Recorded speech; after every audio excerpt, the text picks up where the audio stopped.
kita berbagian dengan ayat Bapa, berarti kita pun perlu sempurna seperti Bapa, terutama sempurna dalam sifatnya yaitu kasih. Lalu di Matius pasal 6 ayat yang ke-33 kita diperintahkan untuk mencari dahulu kerajaan Bapa dan keadilan.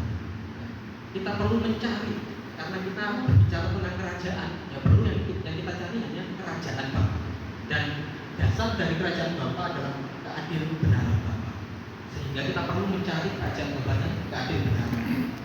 Lalu pasal yang ke-7 Matius 21-23 kita dipanggil untuk melakukan kehendak Bapa.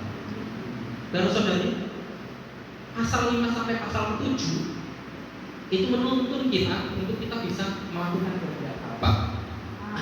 Sehingga puncak dari pengajaran dalam Matius pasal 5 itu adalah melakukan kehendak Bapa. Karena Bapa itu adalah Bapa yang memiliki satu kehendak. Ya. Wahyu 4 ayat 11, silakan saudara. Oleh karena kehendakmu semuanya itu ada dan diciptakan. Satu bulan sekali. Sabar datang menyatakan rahasia kehendaknya kepada sesuai dengan kehendaknya, yaitu tentang keadaan dari semua harapannya di dalam Kristus. Jadi Tuhan memiliki satu kehendak, dan puncak dari kehidupan kerajaan kita adalah melakukan kehendak Bapa. Di Wahyu 4 ayat 11 dikatakan, dan oleh karena kehendakmu semua itu ada dan diciptakan. Kalau kita melihat dari segala apa yang diciptakan Tuhan, semuanya diciptakan pasti ada tujuan. Kalau kita punya satu barang, kalau kita punya satu sesuatu ya saudara-saudari, pasti kita beli atau kita membuat itu ada satu tujuan dan maksudnya. Demikian juga apa yang Tuhan ciptakan dari kejadian, semua yang diciptakan Tuhan itu ada maksud dan tujuan. Nah, maka semua ciptaan Tuhan ini adalah untuk kehendaknya, untuk melakukan kehendaknya atau mencapai tujuan Allah. Dan ada satu sebab ia telah menyatakan rahasia kehendak. Saudara-saudari, kehendak Bapa berasal dari perkenan Bapa. Apa yang menyenangkan dan memuaskan hatinya, karena itu kehendak Allah juga adalah harapan. Jadi dari kehendak Bapa itu adalah sesuatu yang diperkenan, sesuatu yang ingin Allah kerjakan, ingin Allah dapatkan, harapannya. Saat Tuhan mendapatkan sesuatu, saat Tuhan mendapatkan apa yang Dia perkenan, Dia akan senang, Dia akan puas, dan kepuasan inilah yang menjadi harapan. Nah, inilah kehendak Bapa, saudara-saudara. Jadi kehendak Bapa adalah sesuatu yang diperkenan oleh Allah, yang adalah menjadi sasaran untuk memuaskan diri. Nah, saudara-saudara, tetapi di ayat Efesus 1 ayat 9 kita lihat yang di kuning ini ya, rahasia kehendak Bapa itu misterius. Kalau kita berbicara tentang Tuhan, pasti kita tidak bisa melihat secara kasat mata, kita tidak bisa bertemu dengan Dia secara langsung, ya kan, saudara-saudara, secara bentuk fisiknya. Allah begitu misterius, maka itu dikatakan rahasia, bahkan kehendaknya juga adalah rahasia. Tapi puji Tuhan, saudara-saudara, kehendaknya telah dinyatakan melalui putranya, melalui Yesus Kristus. Saat Tuhan berinkarnasi ya, Tuhan juga membawa kehendak Bapa. Sehingga Kristus dalam pelayanannya Dia selalu berkata, aku mengerjakan kehendak Bapa.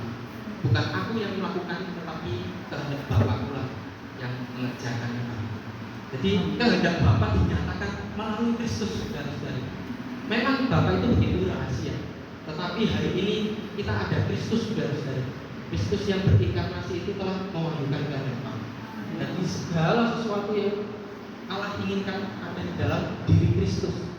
Sehingga saudara-saudari, kalau kita lihat kehendak Bapa itu bisa kita singkat ya, secara praktis kehendak Bapa mencakup 3 hal. Kita baca bersama-sama, saudara-saudari. 1.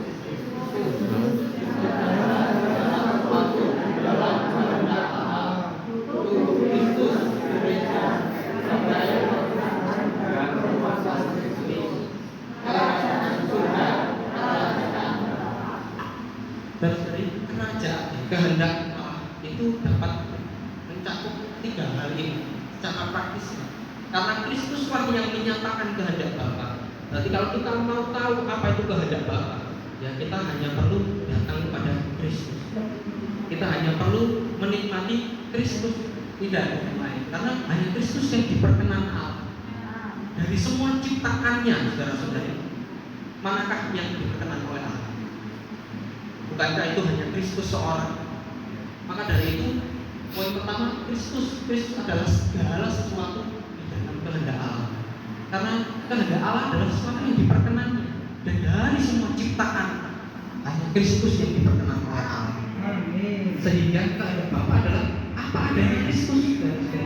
Kalau kita mau mengenal kehendak Allah, kalau kita mau menikmati dan berbagian dalam kehendak Allah, yang kita perlu lakukan ya, kita perlu datang kepada Kristus. Kita perlu kembali ke dalam roh kita. Kristus hari ini tidak jauh, tidak hanya duduk di sebelah kanan Bapa. Kristus sudah ada di dalam kita, menjadi hayat kita hari ini, saudara-saudara. Bagiannya. Dengan hayat inilah Kristus diperbesar, saudara-saudara. Ya, Kristus diperbesar menjadi apa? Gerejanya. Sehingga bagiannya kedua yang diperkenan oleh Bapa, yaitu adalah anggota tubuh Kristus, yaitu perbanyakan daripada Kristus. Kalau Kristus itu diperkenan oleh Bapa dan Kristus itu tinggal di dalam diri kita, berarti kita yang adalah orang-orang yang di dalamnya ada Kristus, berarti kita juga diperkenan oleh Bapa. Kita adalah bagian dari anggota tubuh Kristus. Kita juga diperkenan oleh Bapa. Sehingga gereja hari ini yang adalah anggota tubuhnya adalah sebagai perbesaran dan perluasan Kristus adalah hal yang juga diperkenan oleh Bapa. Hal yang bisa adalah salah satu daripada kehendak Bapa. Kemudian yang terakhir, puncaknya saudara-saudari, kehendak Bapa adalah kerajaan surga. Yaitu di kitab Wahyu kita lihat ada Yerusalem baru dan kita bisa meraja bersama-sama dengan Allah. Inilah tujuan akhir Allah untuk mendapatkan kerajaannya. Ya. Bahkan di doa Tuhan Yesus di pasal yang ke-6 ya, kita bisa melihat Tuhan Yesus berdoa, datanglah kerajaanmu, jadilah kehendakmu. Puncak daripada kehendak Bapa adalah kerajaan surga. Saudara-saudari, sehingga kita bisa melihat bahwa tiga aspek ini ya, yaitu kehendak Bapa itu adalah Kristus itu sendiri, lalu tubuh Kristus yaitu gerejanya, dan kerajaan surga yang nanti akan kita dapatkan bersama-sama.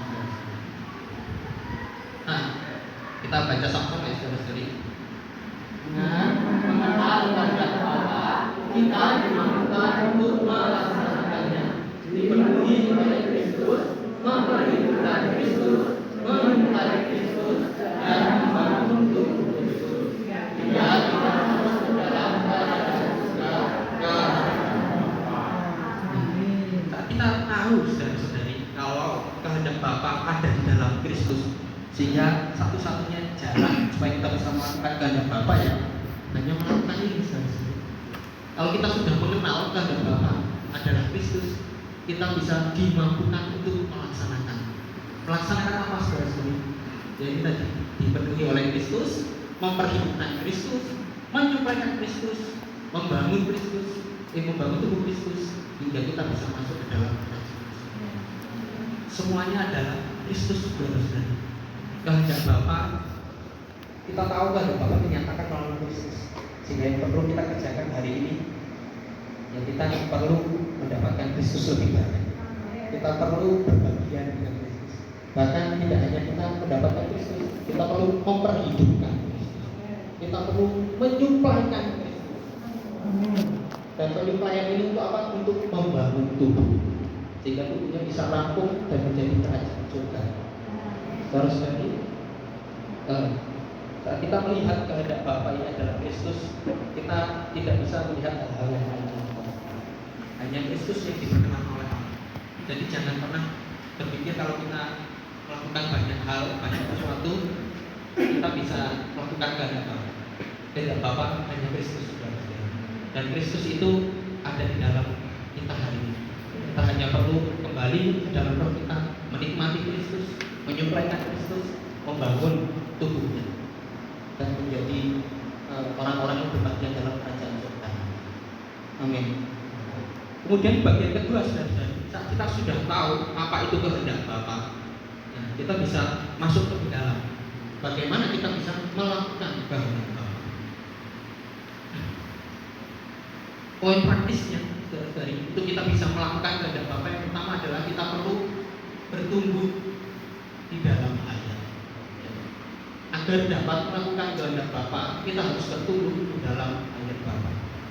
Saudara-saudari, kalau kita masih anak-anak, kalau kita masih berumur mungkin 5 sampai 10 sampai belum 15 tahun ya, mungkin yang kita tahu hanya main, yang kita tahu hanya melakukan kesukaan kita.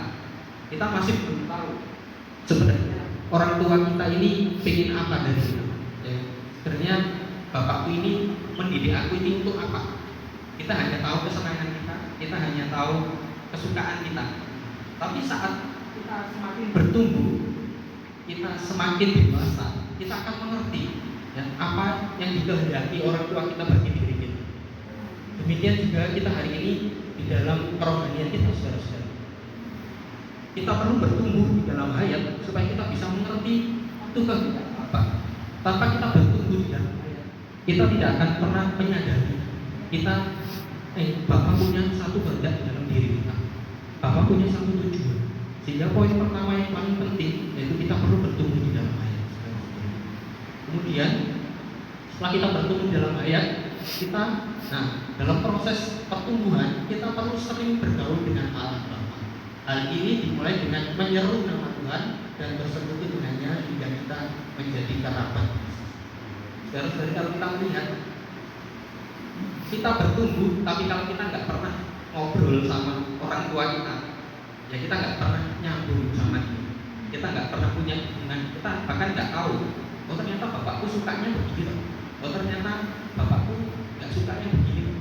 Kalau kita nggak pernah ngobrol, nggak pernah bergaul, berkontak dengan orang tua kita, ya kita nggak bisa mengetahui apa yang menjadi keinginan atau kehendak orang tua kita bagi kita. Demikian juga kita dalam hal ini saudara-saudari, kita perlu banyak bergaul dengan Allah, dengan dimulai dengan menyeru nama Tuhan dan bersekutu dengannya hingga kita menjadi kerabat.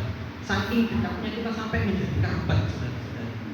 Tuhan Yesus sendiri menyatakannya, bukan mereka ibu atau saudara-saudariku, tapi siapapun yang melakukan kehendak Bapa, dialah ibuku, dialah saudaraku, dialah saudariku. Menjadi kerabat artinya sampai kita sedekat kita menjadi ibu dari Tuhan, kita menjadi saudara dan saudari. Karena kita bergaul dengan intim dengan Tuhan, saking intim. Saat kita semakin intim dengan Tuhan, secara tidak langsung kita akan melakukan kehendak Bapa. Dan saat kita melakukan kehendak Bapa, kita menjadi kerabat daripada Yesus. Kita menjadi perbanyakannya saudara-saudari daripada Yesus. Amin. Lalu yang ketiga, langkah praktisnya untuk kita bisa melaksanakan kehendak Bapa yaitu untuk mengenal dan melakukan kehendak Bapa, kita perlu tersusun oleh firman. Ini juga gak kalah penting. Karena kehendak Bapa ada dalam firman-Nya. Firman-Nya perlu tersusun di dalam diri kita. Bagaimana bisa kita mengatakan kita melakukan kehendak Bapa, tapi kalau kita jarang baca Alkitab? Bagaimana kita bisa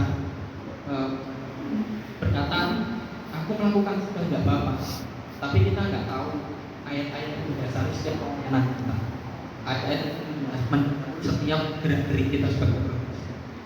Kita nggak pernah baca Alkitab, kita nggak pernah bersekutu dengan saudara-saudari untuk menikmati firman. Bagaimana kita bisa mengatakan kehendak Bapa, aku melakukan kehendak Bapa, kalau kita tidak menerima firman? Padahal firman-Nya itu mau bukan kehendak Bapa. Hanya melalui firman-Nya kehendak Bapa dapat diwahyukan. Sehingga saudara-saudari, kita perlu juga pentingnya tersusun oleh firman Tuhan. Dan hanya kita membaca, tapi sampai tersusun. Kita perlu menikmati firman Tuhan melalui kita doa baca. Ya. Kita tidak hanya membaca, tapi kita mendoakan. Dan kita memanjatkan doa firman itu menjadi bagian dari diri kita. Inilah yang dinamakan tersusun oleh firman, saudara-saudari. Dan langkah yang keempat, saudara-saudari, orang-orang yang melakukan kehendak Bapa adalah mereka yang terbangun di dalam tubuh Kristus dan menempuh kehidupan gereja secara korporat. Maksud atau kehendak Bapa yang kedua tadi ada tubuh Kristus atau gerejanya. Jadi orang-orang yang melakukan kehendak Bapa adalah orang-orang yang ada di dalam gerejanya dan terbangun di dalam tubuh Kristus dan menempuh kehidupan gereja secara korporat. Kita tidak bisa melakukan kehendak Bapa seorang diri. Kita tidak bisa menjadi satu orang raksasa rohani. Kita butuh saudara-saudari yang lain. Kita perlu bersekutu dengan saudara-saudari yang lainnya di dalam penghidupan gereja, di dalam penghidupan tubuh Kristus. Ini juga penting, saudara-saudari, karena salah satu daripada kehendak Bapa adalah tubuh Kristus. Kalau kita terlepas dari gereja, kalau kita bekerja di luar daripada gereja, berarti kita tidak bisa kehendak Bapa. Bukan kehendak Bapa yang kita kerjakan, melainkan kehendak yang lain. Kemudian yang terakhir, saudara-saudari, cara praktis yang kelima yaitu memelihara pelayanan dalam prinsip ketaatan kepada otoritas Allah dan kehendak Bapa. Kita perlu berbagian dalam melayani. Saudara-saudari, dalam gereja kita perlu ambil bagian dalam pelayanan, melayani Bapa. Dan tapi pelayanan ini ada dalam prinsip ketaatan, karena kita ini adalah anggota tubuh dan Kristus adalah kepalanya. Kita tidak bisa melakukan segala hal, kita tidak bisa melakukan pelayanan kita semau kita, atau mungkin yang menurut kita mampu, kita bisa. Tapi apa yang menjadi dorongan daripada Kristus, apa yang menjadi tuntunan daripada Kristus, itulah yang kita kerjakan dalam pelayanan. Inilah langkah-langkah praktis ya saudara-saudari. Yang pertama, kita perlu bertumbuh dalam hayat supaya kita bisa tahu saat kita dewasa kita mengenal kehendak Bapa.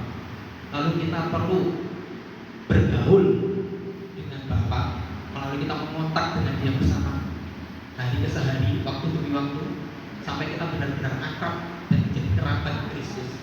Lalu kita perlu menikmati firman-Nya, bahkan sampai kita tersusun oleh firman itu dalam diri kita. Yang keempat, ya kita perlu di dalam gereja, ya, karena salah satu kehendak Bapa adalah gereja. Kita perlu ada dalam penghidupan gereja. Kita tidak bisa terlepas dari gereja. Dan yang terakhir, kita bisa melayani Bapa dalam prinsip ketaatan. Ya, sebagai anggota tubuh, kita melaksanakan fungsi kita masing-masing. Ya, kita berfungsi bagi anggota-anggota tubuh yang lain. Dan atas dasar ketaatan terhadap otoritas Allah, terhadap sang kepala yang adalah Kristus. Inilah 5 langkah praktis ya saudara-saudari, kalau kita mau melaksanakan kehendak Bapa. Sehingga saat kita sudah tahu apa itu kehendak Bapa, lalu kita melaksanakan kehendak Bapa dengan 5 langkah praktis ini, hasilnya saudara-saudari, kita akan masuk ke dalam kerajaan Bapa. Inilah puncaknya saudara-saudari, puncak daripada apa penempuhan kita hari ini, puncak dari semua ciptaan Allah, yaitu adalah kerajaan Bapa. Saudara-saudari, kita akan baca sama-sama ya. Kerajaan Bapa adalah sasaran yang pahala bagi mereka yang melakukan kehendak Bapa. Masuk ke dalam kerajaan surga menuntut pelaksanaan kehendak Bapa. Amin. Saudara-saudari, dalam kitab Matius kita tahu ada kerajaan Allah, ada kerajaan surga. Untuk masuk ke dalam kerajaan Allah, kita perlu lahir baru. Kita perlu dilahir ulangkan dengan air dan roh. Ya, semenjak kita percaya dan dibaptis, kita masuk dalam kerajaan Allah. Tapi ada satu kerajaan yang saudara-saudara, itu kerajaan Bapa, ya, kerajaan surga. Kerajaan surga ini dapat kita masuki kalau kita melakukan kehendak Bapa. Jadi orang yang melakukan kehendak Bapa itu masuk ke dalam kerajaan surga. Nah, sehingga berita ini begitu penting. Inilah pahala kita bersama. Saat kita hidup untuk melakukan kehendak Bapa, maka hasilnya atau pahalanya bagi kita bisa masuk dalam surga. Kita meraja dengan Bapa kita selama 1000 tahun. Ini adalah satu pahala yang luar biasa, saudara-saudara, yang tidak dapat dengan apapun. Karena saat nanti semua yang ada di dunia ini akan lenyap. Yang ada hanya Yerusalem baru. Kalau kita tidak baik-baik hari ini, saudara-saudara, kita tidak akan berbagian dalam satu pahala ini, saudara-saudara. Kita akan berbagian dalam satu pendisiplinan. Hasilnya, saudara-saudara, kalau kita melakukan kehendak Bapa, ya kita berbagian dalam pahala. Tapi kalau kita tidak melakukan kehendak Bapa, kita akan masuk dalam satu pendisiplinan selama 1000 tahun. Nah, ini menjadi satu fokus kita ya hari ini, supaya hari ini kita bisa melakukan kehendak Bapa, saudara-saudara. Karena kita tahu tanda-tandanya sudah dekat. Kita tahu tanda-tandanya. Hari ini kalau kita melihat berita di televisi, kalau kita melihat segala apapun yang terjadi dalam dunia ini, kita sudah melihat tanda-tanda. Maka dari itu kita perlu banyak berjerih lelah untuk melakukan kehendak Bapa, supaya saat kelak pada hari itu, hari penghakiman itu, Tuhan bisa menyambut kita sebagai hamba yang baik dan setia. Membawa kita masuk ke dalam kebahagiaan Tuhan itu, bersama-sama meraja dengan Dia selama 1000 tahun. Inilah pahala kita, orang-orang yang melakukan kehendak Bapa.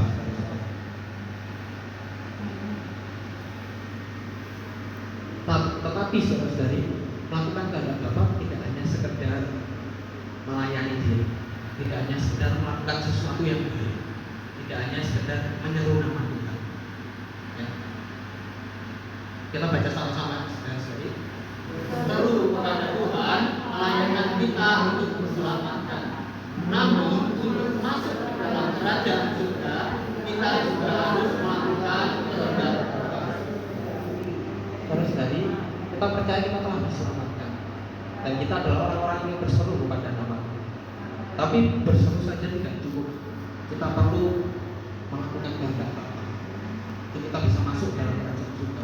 Bahkan bisa kita tampilkan ya, Matius pasal 7 ayat 21 sampai 23.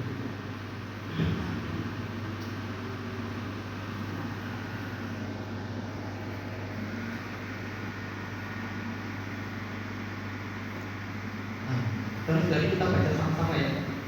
Bukan setiap orang berseru padaku, Tuhan, Tuhan, akan masuk ke dalam kerajaan surga, melainkan Dia yang melakukan kehendak Bapa yang di surga. Pada hari terakhir banyak orang yang berseru padaku, Tuhan, Tuhan, karena kami berbuat demi nama-Mu dan mengusir setan demi nama-Mu dan mengadakan banyak mujizat demi nama-Mu.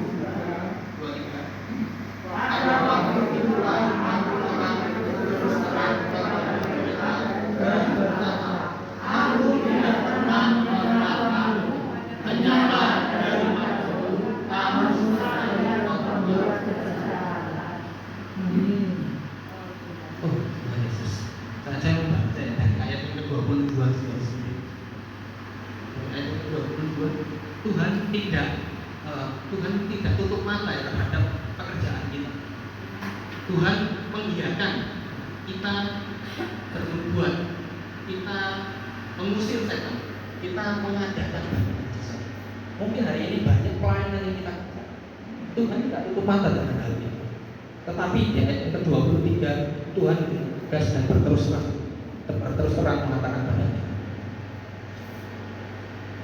aku tidak pernah mengenal kamu. Kata mengenal di sini saudara-saudari itu diartikan tahu atau diperkenal. Segala Tuhan tahu kita mengerjakan segala sesuatu bagi Dia. Tapi apakah itu diperkenan bagi Tuhan? Apakah itu yang menjadi hasrat hatinya? Kita perlu juga banyak melihat saudara-saudara kegiatan kita hari ini.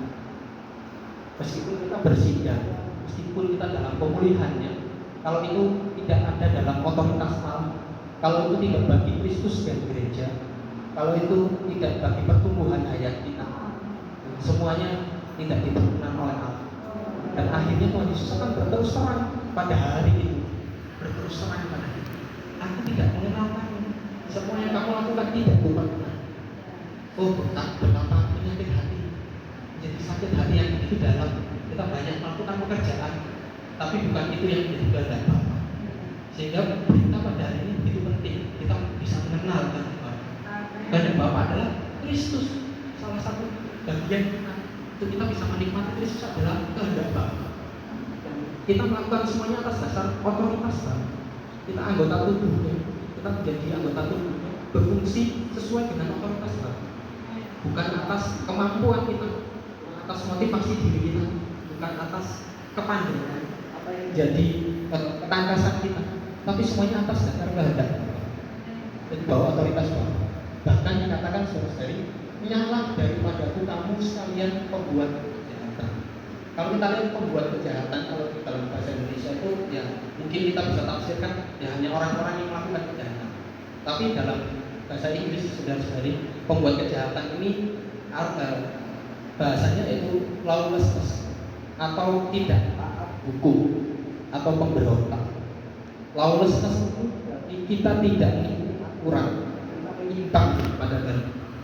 Bukan hanya kita sekedar melakukan kejahatan, tapi kita menyimpang dari Bapa. Kita tidak taat aturan-aturan yang ada dalam undang-undang kerajaan di pasal sampai ke 7. Bukan suatu kita, lawan kita, tidak menuruti. Inilah yang menjadi satu pembuat kejahatan. Jangan sampai kita menjadi orang-orang yang berbuat kejahatan, saudara. Jadi orang-orang yang menyimpang, orang-orang yang bertindak semau kita. Dan kita perlu banyak-banyak melihat, oh Tuhan, apakah kehendak-Mu di dalam diri? Apa yang mau Kau lakukan bagi dirimu? Kita perlu banyak bersekutu dengan Tuhan. Ya, melalui 5 langkah praktis tadi, saudara-saudara, kita bisa tanya sama Tuhan. Tuhan mau aku kerjakan apa bagi dirimu? Tuhan mau Kristus apa yang tertampil dalam diri? Inilah yang menjadi satu kehendak Bapa. Bukan hanya sekedar satu pelayanan yang luaran, bukan hanya satu liturgi atau apapun kebiasaan yang pernah kita lakukan. Bahkan saat kita bersidang ini, saudara-saudari, kadang saya pun merasa sidang ini sudah menjadi satu rutinitas. Ini berbahaya, saudara. Ini menyimpang. Padahal bersidang ini adalah untuk mengingat Dia, mengingat Tuhan sebagai tubuh Kristus yang terpecah bagi kita, dan kita berbagian dengan tubuhnya, dan mengingat cara bagian kita. Tapi sampai sidang sudah menjadi satu rutinitas, wah ini bahaya, saudara. Kita bisa menyimpang, kita tergolong dalam pembuat kejahatan, lawlessness, tidak taat dalam aturan. Bahkan dalam pelayanan, saat saya bertutur-tutur tentang membawakan berita, kalau saya tidak sesuai dengan otoritas alam, ya saya tidak diperkenankan Allah. Ini berat bagi kita semua, saudara. Apakah hari ini adalah sesuatu yang diperkenan oleh Allah, atau menurut kemauan kita, atau menurut kebiasaan, menurut rutinitas, menurut pengetahuan dan ketangkasan, atau dengan motivasi-motivasi yang lain? Karena ini dapat berkat dari Tuhan, karena ini dapat sesuatu atau hal-hal yang lain.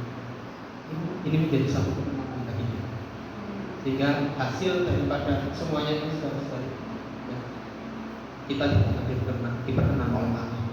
Yang diperkenan oleh Allah hanya Kristus dan gereja. Sehingga jangan tidak sering menghimbau saudara-saudara untuk berbagian dalam setiap sidang-sidang gereja yang ada. Karena inilah bagian kita, saudara-saudara. Inilah bagian kita dari Bapa. Kita bisa menikmati satu persekutuan.